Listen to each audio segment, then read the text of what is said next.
Freedom ಪಾರ್ಕ್ನಲ್ಲಿ ಭೀಮ ಸಂಘಟನೆಗಳ ಮಹಾ ಒಕ್ಕೂಟ ಕರ್ನಾಟಕ ಇವರ ವತಿಯಿಂದ ಸರ್ಕಾರಿ ಭೂಮಿ, ರಾಜಕಾಲುವೆ, ನೀರು ಹರಿಯುವ ಹಳ್ಳ ಸೇರಿಸಿ ಕಾಂಪೌಂಡ್ ನಿರ್ಮಿಸಿರುವುದನ್ನು ತೆರವುಗೊಳಿಸುವಂತೆ ಮತ್ತು ವಸತಿ ಹಕ್ಕು ಪತ್ರಗಳನ್ನು ನೀಡುವಂತೆ ಕಾಂಗ್ರೆಸ್ ಸರ್ಕಾರ ಅಧಿಕಾರಕ್ಕೆ ಬಂದು 3ನೇ ವರ್ಷಕ್ಕೆ ಕಾಲಿಟ್ಟಿದೆ. ಆದರೆ ಓಟು ಕೊಟ್ಟು ಅಧಿಕಾರಕ್ಕೆ ತಂದ ಬಡವರು ಪ್ರತಿದಿನ ಕಚೇರಿಗಳಿಗೆ ಅಲೆಯುತ್ತಿದ್ದಾರೆ. ಈ ನಿಟ್ಟಿನಲ್ಲಿ ಸರ್ಕಾರದ ಬಡ ವಿರೋಧಿ ನೀತಿಯನ್ನು ಖಂಡಿಸಿ ಅಹೋರಾತ್ರಿ ಧರಣಿ ಹಮ್ಮಿಕೊಳ್ಳಲಾಗಿತ್ತು.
ಇಲ್ಲಿಗಾನಲ್ಲಿ ಸರ್ವೆ ನಂಬರ್ 1 ಬೆಂಗಳೂರು ದಕ್ಷಿಣ ತಾಲೂಕು.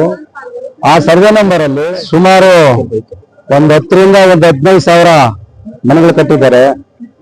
ಆ ಸರ್ಕಾರಗಳನ್ನೇ 94C ನಲ್ಲಿ ಅರ್ಜಿಗಳು ಬಿಟ್ಟು 2015ರಲ್ಲಿ ನಮ್ಮ ಸಿದ್ದರಾಮಯ್ಯ ಸರ್ಕಾರನ ಬಿಟ್ಟಿದ್ದನ್ನ ಆ ಅರ್ಜಿಗಳ ಪ್ರಕಾರದಲ್ಲೇನೆ ಹಕ್ಕುಪತ್ರಗಳು ಬಂದಿದ್ದಾವೆ, ರಿಜಿಸ್ಟ್ರಿಗಳಾಗಿದ್ದಾವೆ. ಸುಮಾರು 25 ಸಾವಿರ ಮನೆಗಳಿದ್ದಾವೆ. ಅಲ್ಲಿ ನೈಸ್ ಕಂಪನಿಗೆ 113 ಎಕರೆ 30 ಕುಂಟೆ ನಾವಲ್ಲಿ ನೀಡಿದ್ವಿ ಅಂತ 2001ರಲ್ಲಿ. 2001ರಲ್ಲಿ BMICPಗೆ ಆ ಭೂಮಿನ ನೀಡಿದೆ ಆಗಿದ್ರೆ ಅವರ ಭೂಮಿನ ಅವರು ನೀಟಾಗಿ ಕಾಂಪೌಂಡ್ ಹಾಕಿ ಆ ಜಮೀನ ಅವರು ಎದುರಿಸಬೇಕಾಗಿತ್ತು.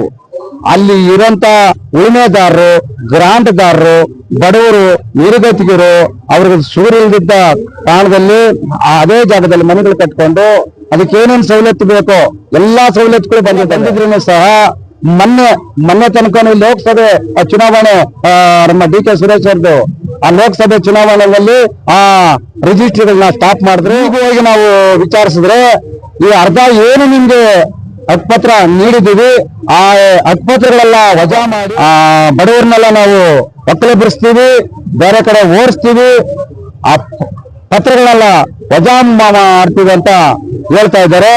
ಇಲ್ಲಿ ಸಿಲ್ದಿದ್ದು ಸುಳ್ಳುಗಳು ಹೇಳಿ ಅಧಿಕಾರಿಗಳು ಜನಗಳ ಬಡವರನ್ನ ಅರ್ಜಿಗಳು ಹಾಕೊಂಡು ಇನ್ನ 2000 ಅರ್ಜಿಗಳು 94C ನಲ್ಲಿ ಹಾಕಿರೋ ಇನ್ನ ಇಲ್ಲೇ ಇದ್ದಾವೆ. ಆಮೇಲೆ ಹಕ್ಕುಪತ್ರಗಳು ಆ ನೋಂದಣಿ ಮಾಡಿಸಂತ ಸಂದರ್ಭ ತುಂಬಿಸಿದ್ವಿ ನಾವು.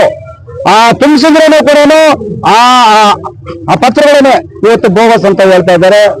ದಯಮಾಡಿ ಜಿಲ್ಲಾಧಿಕಾರಿಗಳಿಗೂ ನಾವು ಎಚ್ಚರಿಕೆ ಮಾತು ಹೇಳ್ತಾ ಇದ್ದೀವಿ, ಎಚ್ಚರಿಕೆ ಹೇಳ್ತಾ ಇದ್ದೀವಿ. ದಯಮಾಡಿ ಆ 25,000 ಜನ ಬೀದಿಗೆ ಬರೋಕ್ ಮುಂಚೆ ದಯವಿಟ್ಟು ಬಂದದನ್ನ ಸ್ಪಾಟ್ ಮಾಜೂರು ಮಾಡಿ, ಜಿಲ್ಲಾಧಿಕಾರಿಗಳೇ ಸ್ಪಾಟ್ ಮಾಜೂರು ಮಾಡಿ, ಅಲ್ಲೇನೇನೋ ಖಾಲಿ ಇದ್ರೆ ನೈಸ್ ಮಾಡ್ಲಿ. ಅಲ್ಲಿ ಒಂದು ಅಡಿನೇ ಇಲ್ಲ, ಎಲ್ಲಾ ಮನೆಗಳು ತುಂಬಿಕೊಂಡಿದ್ದಾರೆ, ಅರ್ಜಿಗಳು ಹಾಕಿದ್ದಾರೆ, ಕಾವೇರಿ ನೀರು ಬಂದಿದೆ, ಎಲ್ಲಾ ಸವಲತ್ತುಗಳು ಬಂದಿರಂತ ಸಂದರ್ಭದಲ್ಲಿ ಇವತ್ತು ಜನಗಳನ್ನ ಆ ಎಲೆಕ್ಷನ್ಗಳಿಗೋಸ್ಕರ ದಿಕ್ಕುಗಳು ತಪ್ಪಿಸ್ತಾ ಇದ್ದಾರೆ. ಆದ್ರಿಂದ ನಾವು ಅಹೋರಾತ್ರಿ ಇವತ್ತು ಏನ್ ಧರಣಿ ಮಾಡ್ತಾ ಇದ್ದೀವಿ, ಅಧಿಕಾರಿಗಳು ಸ್ಪಾಟ್ಗೆ ಬರಬೇಕು, ಜಿಲ್ಲಾಧಿಕಾರಿಗಳು ಸ್ಪಾಟ್ಗೆ ಬಂದು ಪಿಲ್ಗಾನಲ್ಲಿದು ಮಾಜೂರು ಮಾಡಿ ಹಕ್ಕುಪತ್ರಗಳು ಇನ್ನೇನು ಬ್ಯಾಲೆನ್ಸ್ ಇದೆ ಅದು ಕೊಡ್ಬೇಕು. ಇನ್ನ ನೋಂದಣಿಗಳು ಏನ್ ಮಾಡ್ಬೇಕು ಅದನ್ನ ಮಾಡ್ಬೇಕು. 87 ಸರ್ವೆ ನಂಬರ್ 55ರಲ್ಲಿ ಅಲ್ಲಿ 130 ಎಕರೆ ಸರ್ಕಾರಿ ಗೋಮಾಳ ಇದ್ದು ಅದರಲ್ಲಿ 101 ಎಕರೆ ನೈಸ್ ಕಂಪನಿಗೆ ರೀಜ್ ಅಂತ ಮಾಡಿದ್ದಾರೆ. ನೈಸ್ ಕಂಪನಿಯವರು ಇವತ್ತು ಏನ್ ಮಾಡ್ತಾ ಇದ್ದಾರೆ, ಭೂಮಾಫಿಗಳಿಗೆ, ಭೂಮಿ ಕಳ್ಳರಿಗೆ ಅಲ್ಲಿ 4 ಎಕರೆ ಇಲ್ಲ 5 ಎಕರೆ ಅವರಿಗೆ ಜಾಗಗಳು ಬಿಟ್ಟು ಕೊಟ್ಟು, ಅಂದ್ರೆ ಆ ಜಮೀನುಗಳು ಕಾಪಾಡ್ಕೊಬೇಕಾಗುತ್ತೆ ನೈಸು. ಅವರೇನೆ ಗೂಂಡಾಗಳಿಗೆ ಸಪೋರ್ಟ್ ಮಾಡಿಲ್ಲ, ಅವರೇ ಬಾಡಿಗೆಗಳು ಬಿಟ್ಟಿದ್ದಾರೆ. ಆಮೇಲೆ ಅಲ್ಲಿ ಕಸಗಳು ಸರ್ಕಾರಿ ಜಮೀನಲ್ಲಿ ಒಂದು 50 ಎಕರೆ ಕಸಗಳು ಎಲ್ಲ ರೌಡಿಗಳೆಲ್ಲ ಸೇರ್ಕೊಂಡು ಆ ಕಸಗಳು ತಂದಾಕಿ ಇಲ್ಲದಿದ್ರೇನು ಕೂಡ ನಾವು ಒಂದು 50ರಿಂದ 1 ಲಕ್ಷ ರೂಪಾಯಿ ವಸೂಲು ಮಾಡ್ತಾ ಇದ್ದಾರೆ. ದಯಮಾಡಿ ಅದನ್ನು ಸರ್ಕಾರಗಳು ಎಚ್ಚರಿಕೆ ಹೊತ್ತು ಆ ನೈಸ್ ಕಂಪನಿಗೆ ಏನ್ ಕೊಟ್ಟಿರೋ ಭೂಮಿನ ಅದನ್ನ ವಾಪಸ್ ಪಡ್ಕೊಂಡು ನಮ್ಮ ಸರ್ಕಾರಗಳು ಆ ಸರ್ಕಾರಿ ಜಮೀನ ಬಂದೋಬಸ್ತ್ ಮಾಡಬೇಕು. ಸರ್ವೆ ನಂಬರ್ 55 ಕೆಂಬತ್ತಳ್ಳಿನಲ್ಲಿ ನಾವು 8 ಎಕರೆ 10 ಕುಂಟೆ ಆಶ್ರಯದಲ್ಲಿ ಸುಮಾರು ನಾವು ಸತತವಾಗಿ ಒಂದು 20 ವರ್ಷ ಹೋರಾಟ ಮಾಡಿ ಆ ಭೂಮಿನ ಕಾಪಾಡ್ಕೊಂಡ್ ಬಂದಿದ್ದೀವಿ. ಅದು ಈ BBMP-ಗೆ ಹಸ್ತಾಂತರ ಮಾಡಬೇಕಾಗಿತ್ತು. 2014ರಲ್ಲಿ ಆ ಭೂಮಿ ಹಸ್ತಾಂತರ ಮಾಡಿದ್ವಿ. 14ರಿಂದ ಇಲ್ಲಿ ತನಕನು ನಾವು ಬೇಡಿ ಬೇಡಿ ಬೇಡಿ ಸುಣ್ಣ ಆದ್ವಿ. ಯಾರನ್ನು ಬಂದು BBMP ಅಲ್ಲಿ ಯಾರು ಆ ಭೂಮಿನ ಕಾಪಾಡಿದ್ರು, ಮಣ್ಣೆತ್ತಿದ್ರು, ಫೀಲ್ಡರ್ಗಳು ಮಾಡಿದ್ರು, ಹೆಣ್ಗಳು ತಂದ್ರು, ಉಣಿದ್ರು, ಅದಕ್ಕೆಲ್ಲ ನಾವೇ ಫಲಾನುಭವಿಗಳ ಕಾವಲಿದ್ದು ನಮ್ಗೆ ಇವತ್ತು BBMP ಸಹಾಯ ಮಾಡಿದಿರೋ ಕಾರಣದಿಂದ ನಾವೇ ಬಡಬಗ್ಗರುಗಳು ಏನ ಫಲಾನುಭವಿಗಳು ಇದ್ದೀವಿ. ನಾವೆಲ್ಲಾರು ಸೇರಿ ಒಂದು ಅಷ್ಟಷ್ಟು ಹಣಗಳು ಹಾಕಿ ಆ ಭೂಮಿನ ಮಟ್ಟ ಇವತ್ತು ಬಡಬಗ್ಗರುಗಳು ಮನೆಗಳು ಕಟ್ಕೊಂಡಿದ್ದೀವಿ. ಆ BBMP ಬಂದು ಅದನ್ನ ಪರಿಶೀಲಿಸಿ ಹಕ್ಕುಪತ್ರಗಳು ನೀಡಿ ಆಮೇಲೆ ಮೂಲಭೂತ ಸೌಕರ್ಯಗಳು ಬಡವರಿಗೆ ಒದಗಿಸಿಕೊಡ್ಬೇಕು ಅಂತ ಹೇಳಿ ನಾನು ಈ ಸಂದರ್ಭದಲ್ಲಿ ನಾನು ಹೇಳ್ತಾ ಇದ್ದೀನಿ. ತಮ್ಮ ಸಿದ್ಲಿಂಗಪ್ಪ, KGS ಅಲ್ಲಿ ನಾನು ಒಂದು 25 ವರ್ಷ ನಾನು ಸಂಘಟನೆ ಮಾಡ್ಕೊಂಡು ಬರ್ತಾ ಇದ್ದೀನಿ. ಪ್ರಧಾನ ಕಾರ್ಯದರ್ಶಿ ಆಗಿದ್ದೀನಿ. ಕನಿಷ್ಠ ಬಡವರ ಸಮಸ್ಯೆಗಳು ಅನೇಕ ಬಾರಿ ಸರ್ಕಾರದ ಗಮನಕ್ಕೆ ತಂದರೂ ಕೂಡ ಕ್ರಮ ತಗೊಳ್ತಾ ಇಲ್ಲ. ಅಲ್ಲಿ ಬಡವರು ಒಂದು ರೀತಿಯ ನಿರಾಶೆಯನ್ನ ಅನುಭವಿಸ್ತಾ ಇದ್ದಾರೆ. ಅದಕ್ಕೆ ಉದಾಹರಣೆಯಾಗಿ ಇವತ್ತು ಅನೇಕ ಕಡೆ ಈಗ ನಾವು ಒಂದು 2-3 ಇದನ್ನ ಸರ್ಕಾರದ ಗಮನಕ್ಕೆ ತಂದಿದೆ. ಮೈಲ್ಸಂದ್ರ ಸರ್ವೆ ನಂಬರ್ 17ರಲ್ಲಿ ಸರ್ಕಾರಿ ಗೋಮಾಳ ಇದೆ, ಅದನ್ನ ಯಾವನೋ ಒಬ್ಬ ಡಾಬಾಗಳು ಕಟ್ಟಿ ಬಾಡಿಗೆ ಇಟ್ಬಿಟ್ಟಿದ್ದಾನೆ. ಇನ್ನೊಂದು ಕಡೆ ಯಲಹಂಕ ಸಮೀಪ ಅಮೃತಹಳ್ಳಿ ಅಂತ ಸರ್ಕಾರಿ ಗೋಮಾಳ ಹಳೆ ಸರ್ವೆ ನಂಬರ್ 95, ಹೊಸ ಸರ್ವೆ ನಂಬರ್ 138. ಅಲ್ಲಿ ಸುಮಾರು ಸರ್ಕಾರಿ ಗೋಮಾಳದಲ್ಲಿ 2 ಲಕ್ಷ ರೂಪಾಯಿ ಬಾಡಿಗೆ ವಸೂಲು ಮಾಡ್ತಾ ಇದ್ದಾನೆ ಅಲ್ಲಿನ ರಾಮಸ್ವಾಮಿ ಅಂತ ಒಬ್ಬ. ಅದೇ ರೀತಿ ಬೆಂಗಳೂರು ದಕ್ಷಿಣ ತಾಲೂಕಲ್ಲಿ ಏನ್ ಮಾಡಿದ್ದೇನೆ, ಸರ್ಕಾರಿ ಗೋಮಾಳ ಸರ್ವೆ ನಂಬರ್ 55 5 ಅಪ್ಸ್ಟೇರ್ ಮನೇನ ಕಟ್ಟಿದ್ದಾನೆ.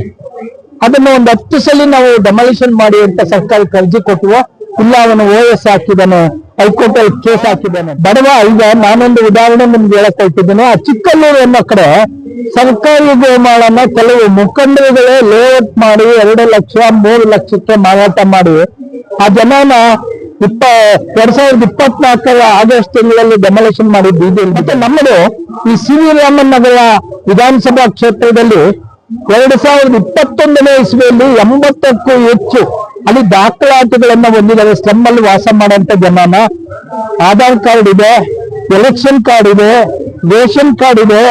ಡೆಮಾಲಿಷನ್ ಮಾಡಿದ್ದು 2021ರಲ್ಲಿ. ಇವತ್ತು ಅವರೆಲ್ಲರೂ ಕೊಳಚೆ ಅಭಿವೃದ್ಧಿ ಮಂಡಳಿ ನಿರ್ಮಿಸಿರುವಂತ ಮನೆಗಳಲ್ಲಿ ವಾಸ ಮಾಡ್ತಾ ಇದ್ದಾರೆ. ಕನಿಷ್ಠ ಅಲ್ಲಿ ಶೌಚಾಲಯ ತುಂಬಿ ತುಳುಕ್ತಾ ಇದೆ, ನೀರಿಲ್ಲ, ನೀರಿಂದ ದೊಡ್ಡ ಮಾಫಿಯಾ ನಡೀತಾ ಇದೆ. ಒಂದೊಂದು ಬೋರ್ವೆಲ್ ಹಾಕಕ್ಕೆ ಒಂದು ಮನೆಗೆ 1000 ಅಂದ್ರೆ 924 ಮನೆಗೆ 1,000 ರೂಪಾಯಿ ಲೆಕ್ಕ ಹಾಕಿದ್ರೆ ಎಷ್ಟು ಕೋಟಿ ಆಯ್ತು. ಸರ್ಕಾರ ಇದೆಯಾ ಸತ್ತೋಗಿದೆಯಾ ಅಂತ ಗೊತ್ತಾಗ್ತಾ ಇಲ್ಲ. ಅಲ್ಲಿ ಲೋಕಲ್ MLA ಚೇಲಾಗಳನ್ನ ಬಿಟ್ಟು ಇಷ್ಟೆಲ್ಲ ಮಾಡ್ತಾ ಇದ್ರು. ಇದ್ರ ಬಗ್ಗೆ ನಾವು ಈಗಿನ GBAಗೆ ಕಂಪ್ಲೇಂಟ್ ಕೊಟ್ಟವು,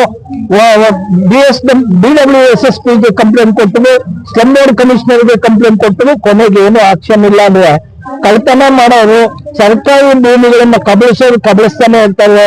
ನೀವೇನು ಆಕ್ಷನ್ ತಗೊಂಡಿಲ್ಲ ಅಂದ್ರೆ ಸರ್ಕಾರ ಇದೆಯಾ ಇಲ್ವಾ ಅನ್ನೋ ಒಂದು ಇದಾಗ್ತಾ ಇದೆ. ಆ ನಿಟ್ಟಲ್ಲಿ ನಾವು ಇಷ್ಟೇ ಹೇಳೋದು, ಕೋಗಿಲು ಲೇಔಟ್ ಅಲ್ಲಿ ಯಲಹಂಕ ಸಮೀಪದ ಡಿಸೆಂಬರ್ 20ನೇ ತಾರೀಕು ಅವರನ್ನು ಬೀದಿಗೆ ದಬ್ಬಿದ್ದು ಧೂಳಲ್ಲಿ ಮಣ್ಣಲ್ಲಿ ಇವತ್ತಿಗೂ ಆ ಜನ ಮಲಗಿದ್ದಾರೆ.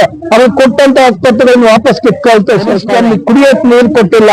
ಆ ಹೆಣ್ಣು ಮಕ್ಕಳು ರಸ್ತೆಯಲ್ಲಿ ಮಲಗಿದ್ದಾರೆ, ಬಾತ್ರೂಮ್ಗೆ ಜಾಗ ಇಲ್ಲ, ಸ್ನಾನ ಮಾಡಕ್ ಸ್ಥಳ ಇಲ್ಲ. 6 ಕಿಲೋಮೀಟರ್ ಹೋಗಿ ನೀವು ಆಗ್ತವೆ. ಇದು ನಮ್ಮ ಪರಿಸ್ಥಿತಿ. ದಯವಿಟ್ಟು ಸರ್ಕಾರ ಕನಿಷ್ಠ ಏನು ಈಗ GBA ಎಲೆಕ್ಷನ್ ಬರ್ತಾ ಇದೆ, ಈಗ ಅದು ಎಚ್ಚೆತ್ಕೊಂಡು ನಾವೆಲ್ಲನೂ ಕೂಡ ಪ್ರಾಮಾಣಿಕವಾಗಿ ಕಷ್ಟಪಟ್ಟು ಈ ಸರ್ಕಾರದ ಅಧಿಕಾರಿಗಳು ಬಡವರ ಸಮಸ್ಯೆಗೆ ಸ್ಪಂದಿಸಿಲ್ಲ. ಬರೀ ದುಡ್ಡಿನ ರಿಯಲ್ ಎಸ್ಟೇಟ್ ಮಾಫಿಯಾಗಳು ಸಪೋರ್ಟ್ ಮಾಡ್ತೇವೆ ಅಂದ್ರೆ ಬಡವರು ಎಲ್ಲಿಗೆ ಹೋಗ್ಬೇಕು, ಯಾವ ರೀತಿ ಇರಬೇಕು, ಇದು ನಮ್ಮ ಸಮಸ್ಯೆ ಆಗಿದೆ. ಆ ನಿಟ್ಟಿನಲ್ಲಿ ನಾವೆಲ್ಲರೂ ಕೂಡ ಇವತ್ತು ಬೀದಿಗೆ ಬಂದಿದ್ದೇವೆ.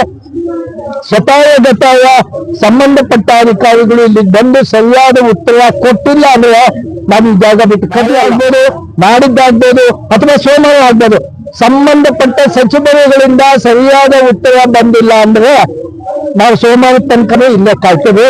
ಪರವಾಗಿಲ್ಲ, ಅಧಿಕಾರಿಗಳು ಬಿಡು ಮಾಡ್ಕೊಂಡು ಯಾವಾಗ ಬರ್ತಾರೋ ಅವಾಗ ನಾವು ಬೇಕಾದ್ರೆ ನಮ್ಮ ಮನವಿನ ಕೊಟ್ಟು ನಮಗೆ ಸರಿಯಾದ ಉತ್ತರ ಸಿಗೋ ತನಕ ಈ ಜಾಗ ಅಂತ ಕರ್ನಾಟಕ ಜನಾಂದೋಲನ ಸಂಘಟನೆಯ ರಾಜ್ಯಾಧ್ಯಕ್ಷರು, ಭೂಮಿ ಮತ್ತು ವಸತಿ ಹಕ್ಕು ವಂಚಿತರ ಬೆಂಗಳೂರು ನಗರ ಉಸ್ತುವಾರಿ ಕಾರ್ಯದರ್ಶಿ ಮತ್ತೆ ಭೀಮ ಸಂಘಟನೆಗಳ ಮಹಾ ಒಕ್ಕೂಟದ ರಾಜ್ಯಾಧ್ಯಕ್ಷರು ಕೂಡ ಸರ್.